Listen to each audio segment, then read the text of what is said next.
What's up, everybody? It's Draymond Green. Make sure you subscribe to the Volumes YouTube channel below so you don't miss any more of this great content going forward. What's up, everybody? Welcome back to the Draymond Green Show. Excited to be back. I told you our guests would be back, and we opening it back up with a bang. We got the Underground King, the sixth man himself, Lou Will, joining the show today. Been around for a long time, 17 years in this thing. That equals a lot of stories. So we're going to get into them. But before we do, just want to catch you up on a little bit of stuff that I've had going on, which is number one, and most importantly, the Drew League. So I had never been to the Drew League before, which is obviously I've never played, but I had never been at all. And King James himself was playing. My brother Debo was playing. So I'm like, you know what? I'm about to pop out. I'm going to go check out the Drew and see what's happening. When I tell you it was the most incredible environment I've been in a long time, excluding the NBA Finals, was the most incredible environment. I mean, the energy in there was insane. The roof was leaking. And no, it was not leaking because the roof actually had a leak.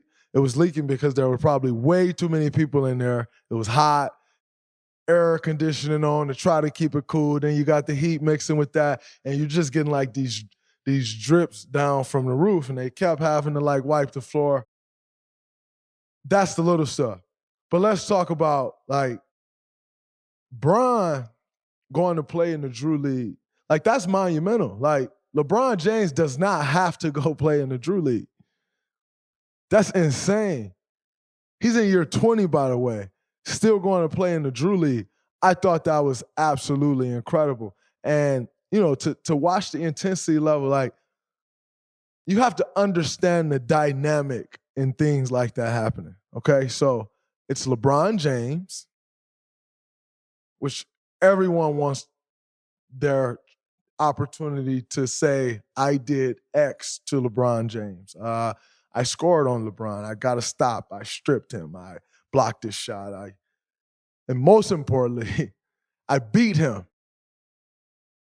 The game was actually pretty close. It was really close. The opposing team was up majority of the game. And, you know, people start texting me like, yo, I didn't realize when I was at the game that the game was playing on the NBA app, which also shows you the power of LeBron James. But people start texting me like, yo, are they going to win this game? I'm like, absolutely. Hennessy celebrates those who never stop, never settle, and their never-ending pursuit of greatness. Maurice Ashley lives his passion. An inspiring story of intellect and brilliance, his ability to push the potential of his own mind to new levels of greatness is universally inspiring. In the world of the mind, there are no limits. Hennessy, never stop, never settle. If you want to learn more about Maurice Ashley, visit www.hennessy.com. 21 plus, please drink responsibly. Why do you think they're going to win this game?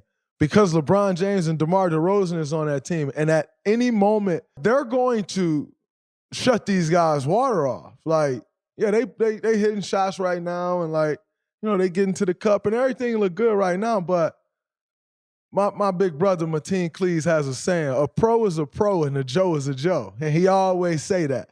And the reality is like, yeah, them guys are good. They good basketball players. They're, you know, some of the guys play overseas. You know, guys were high-level college players. But a pro is a pro and a Joe is a Joe. And I knew, due to that at some point they're going to shut their water off and they're not going to be able to score. And at some point, they're not going to be able to stop them from scoring. And just as I thought, I mean, it may have been 10 straight possessions where the opposing team didn't score. I think they were called BPE or something like that. It may have been 10 straight possessions that they didn't score a bucket. They had the tall white kid, he was playing well the whole game. Would not miss a free throw. Got down the stretch, couldn't buy a bucket. And I don't just mean any bucket. He kept missing free throws down the stretch. Like the last 6 minutes of the game, once that pressure turned up, all of a sudden he couldn't make a free throw anymore. And I knew that that's what would happen, but less about the actual game itself, because at the end of the day, LeBron and DeMar, and they had the kid Boogie, who went to USC, I think, then Memphis or whatever it was. They're going to win. Like they're supposed to be better than them. Like, all right, so I get that. So let's stop discussing the actual game. But the atmosphere, you got LeBron James, who's leading the Los Angeles Lakers. And he's just LeBron James, doesn't need anything else to be said, but leading the Los Angeles Lakers, going to the Drew League in Los Angeles and playing in that league, just allowing the people to touch him. Like, that's a big deal. Like, you think of those kids that were watching that, like, it's insane. And then, you get on Twitter and, like, someone wants to discuss the game. Like, and I told y'all know who I'm talking about, but I'm done mentioning fools' names. But, you want to get on Twitter and, like, talk about the game and, like, a shooting percentage. Like, no, let's talk about what LeBron James' appearance at the Drew League did for these young African-American kids that were there. And by the way, it's not just African-American kids. There were kids of all races there. But when I speak of African-American kids, because for us, growing up in the neighborhood,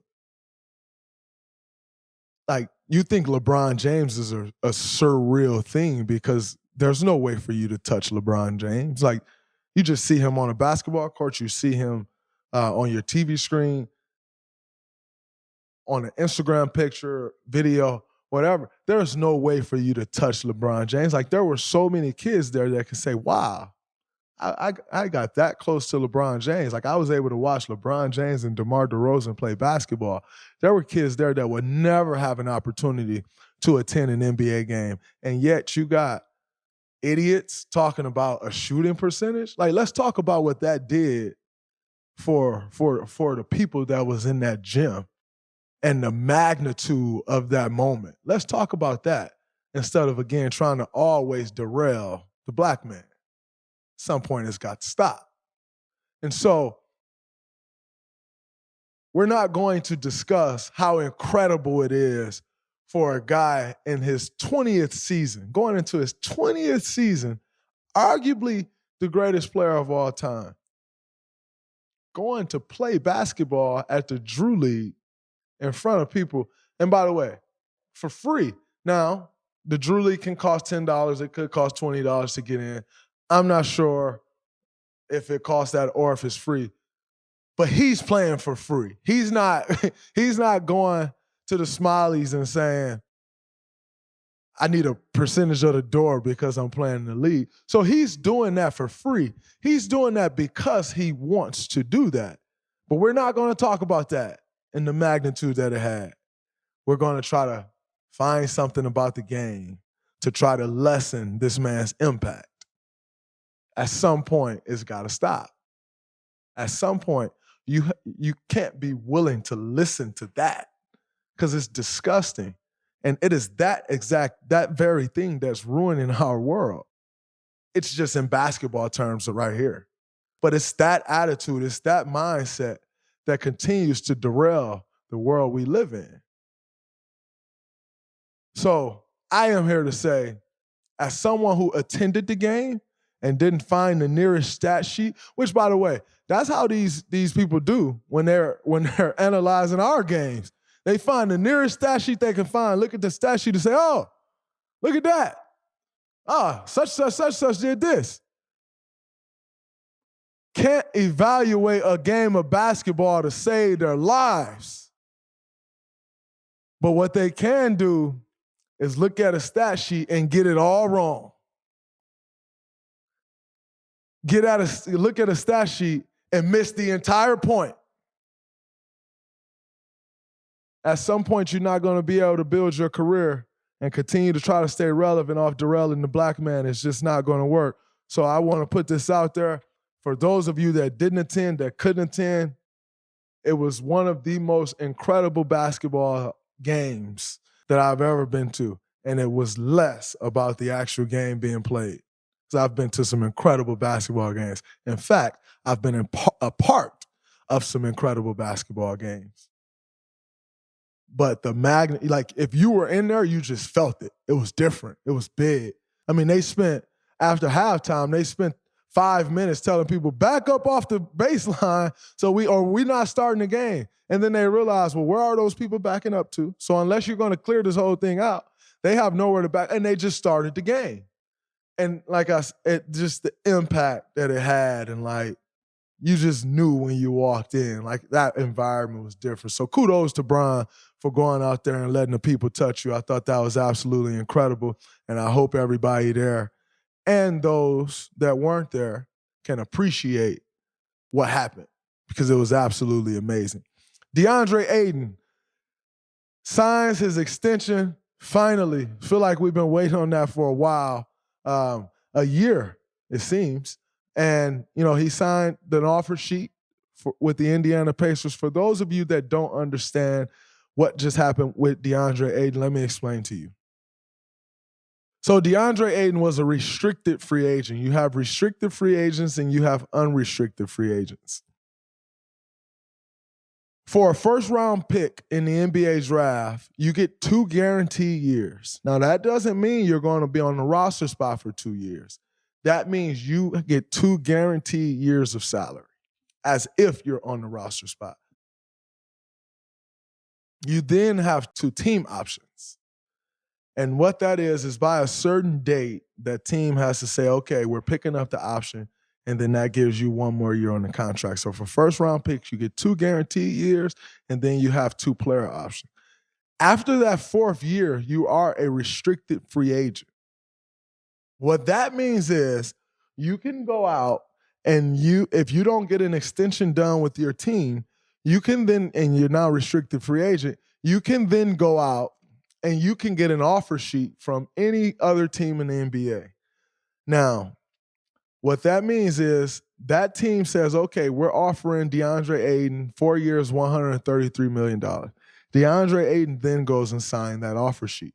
Once he's done signing that offer sheet and it's submitted to the NBA, the Phoenix Suns now have 48 hours to match that offer sheet, or else DeAndre Ayton walks for nothing and he walks for nothing to the Indiana Pacers. Why that sucks is, and why you don't see it happen often is, DeAndre Ayton was the number 1 draft pick. For a team to draft him with the number 1 pick and then to let him walk for nothing, it's hard to recover from that. Because when are you going to get the number 1 pick again? Now you got to try to get free agents. And so it's very hard to recover from that. So all along, I knew Phoenix is 100% bringing him back.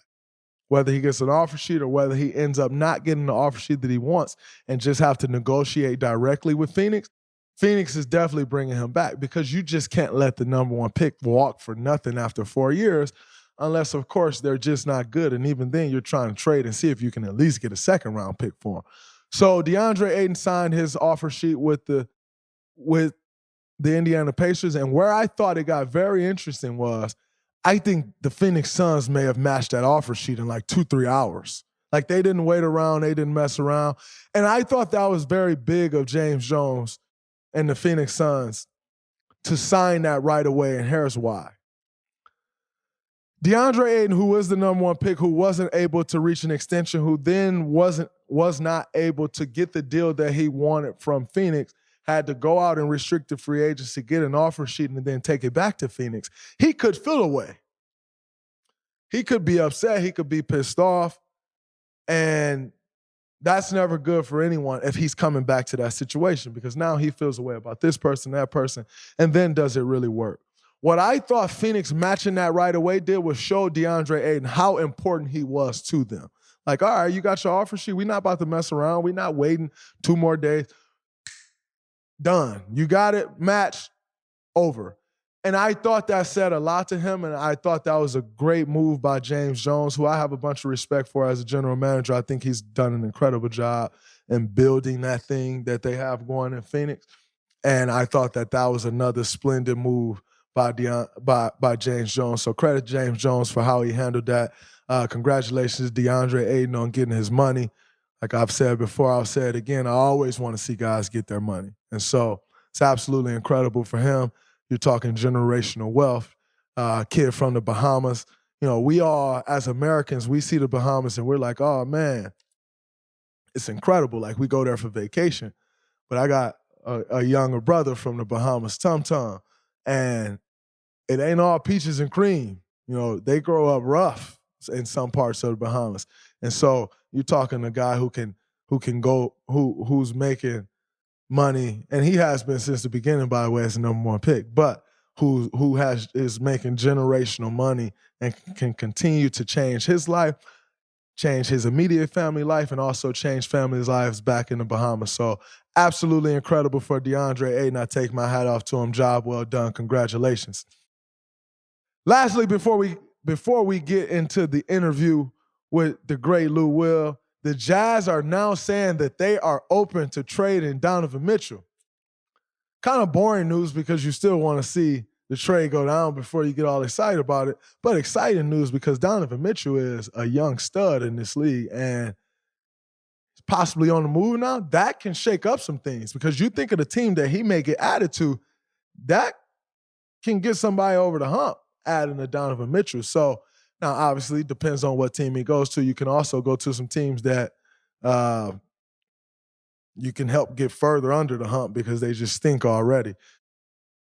Now, he'll obviously make them better because he's that good, but some of these teams' rosters just ain't that great. So that is exciting.